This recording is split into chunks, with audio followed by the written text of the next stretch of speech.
Global Typhoon, Chairman TV. Weather update. Helping homeless people. Please subscribe.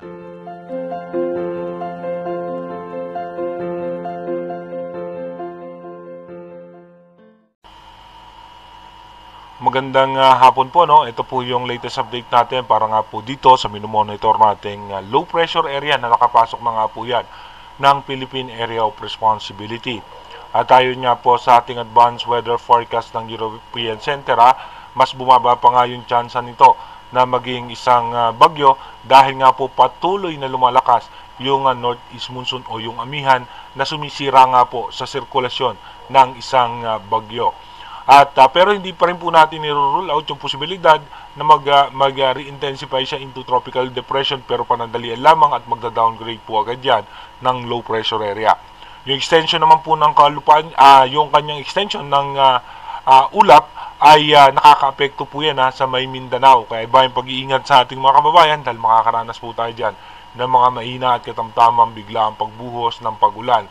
At meron niyang posibilidad na magkakaroon ng panibagong low pressure area dito nga po sa may parte ng Sulusi, ayon po yan sa European Center, at mananatiling malakas yung northeast monsoon at yung shear line. Sa ngayon nga po, nananatiling nakaka-apekto yung amihan hanggang dito po sa may parte ng Bicol region, no, ay umaabot na yung pagbugso ng amihan. Kaya iba yung pag-iingat pa rin sa ating mga kababayan dahil nga po yung shear line ay nagpapaulan naman po yan dito sa may parte ng halos buong Visayas. Makakaranas po tayo dyan ng mga biglaang pagbuhos ng pag-ulan. Kaya mag-ingat po tayo dyan dahil posible po tayo makaranas ng mga pagbaha at pagguho ng lupa. Dumako muna tayo sa ating rain map animation kung saan posibleng makaranas ng mga pag-ulan dito nga po sa lugar ng halos buong Visayas. May heavy rainfall po tayo dito sa may parte ng Bacolod at Iloilo. At dito naman po sa may halos sa buong Mindanao ay may mga posibilidad na pag-ulan. Dito naman po sa may Luzon at Southern Luzon, asahan natin naman meron tayong makulimlim na kaulapan na paminsan-minsan ay may mahina at katamtamang pag-ulan. Pero mananatiling maganda po ang lagay ng panahon ng ating taga-Luzon. Pagdating naman po ng alas 7 ng gabi mamaya, tuloy-tuloy pa rin po na magkakaroon ng mga pag-ulan dito sa parte ng Visayas at dito rin po sa may parte ng Mindanao, meron pa rin po tayong mga pag-ulan. Pagdating naman po ng alas 10 ng gabi mamaya, bahagya nga pong mawawala yung mga pag-ulan, pero meron po tayo dito makakapal na kaulapan sa may parte ng Mindanao. Asahan naman natin sa may Zamboanga Peninsula at parte ng Davao. Dito po sa may Surigao, meron pong mahina at katamtamang pag-ulan. Gayun din po sa may parte ng Visayas, asahan natin meron po tayo mga mahina at katamtamang pag-ulan at ang eastern section po ng Bicol region. Pagdating naman po kinabukasan, November 17 ng alas 5 ng umaga, mananatiling maayos ang lagay ng panahon natin. Meron po tayo dyan mga partly cloudy sky na may mga posibilidad na pag-ambon o biglaang pag-ulan. Mananatiling may mga pag-ulan dito sa may parte ng Visayas at maging eastern section ng Bicol region. Pagdating naman po ng alas 10 ng umaga bukas, may mga pag-ulan pa rin po dito sa may parte ng Mindanao, hanggang dito nga po sa may parte ng Visayas at ng Bicol region. Dumako na nga po tayo sa ating advanced weather forecast.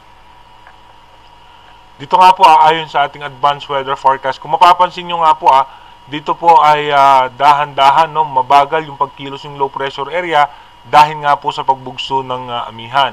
At dito nga po magkakaroon ng panibagong low pressure area sa may parte ng Mindanao, sa western section ng Mindanao. At ito po ay mapupunta sa may parte ng Sulusi.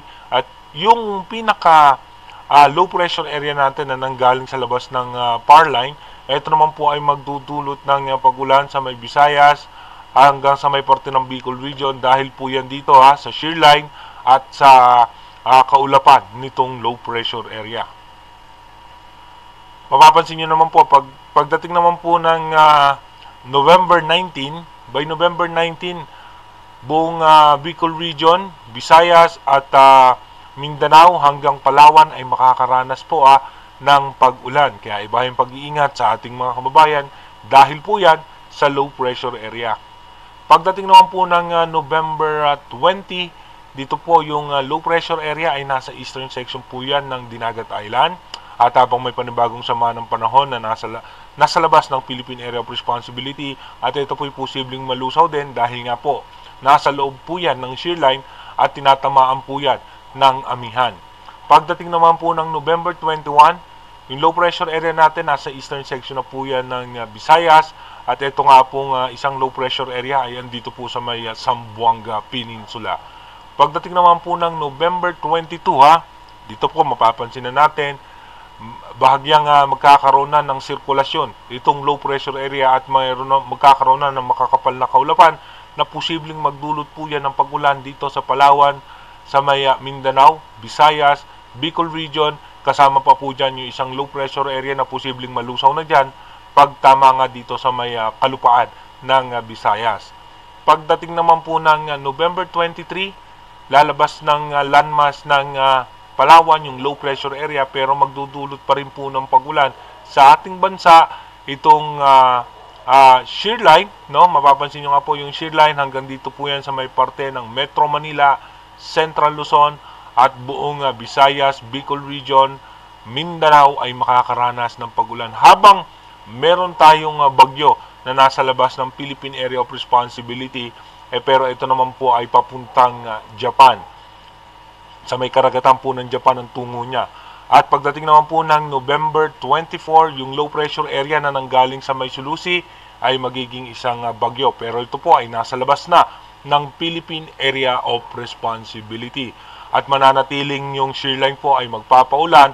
Halos nga po yan dito sa buong Luzon at halos buong bansa ay makakaranas nga po ng pag-ulan. Kaya mag-ingat po tayo mga kababayan dahil posible pa rin tayo makaranas dyan ng tuloy-tuloy na pagbaha.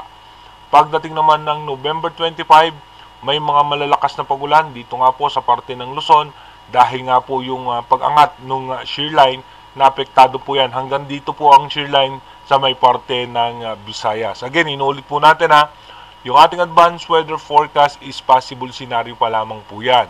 Malaki pa rin po ang posibilidad na magbago yan. Kaya manatili tayo tumutok sa ating advanced weather forecast para malaman natin kung ano nga ba yung magiging iba pang senaryo nitong minomonitor natin mga sama ng panahon na makaka-apekto sa ating bansa. At napapansin po natin ngayon sa mga advanced prediction, marami tayong mga possible low pressure area at bagyo na mabubuo sa labas ng ating bansa. Yan po ang ating imomonitor sa mga susunod na advanced forecast kung ano yung mga magiging posibleng senaryo nila. Mag-iingat po tayo palagi. God bless po sa ating lahat.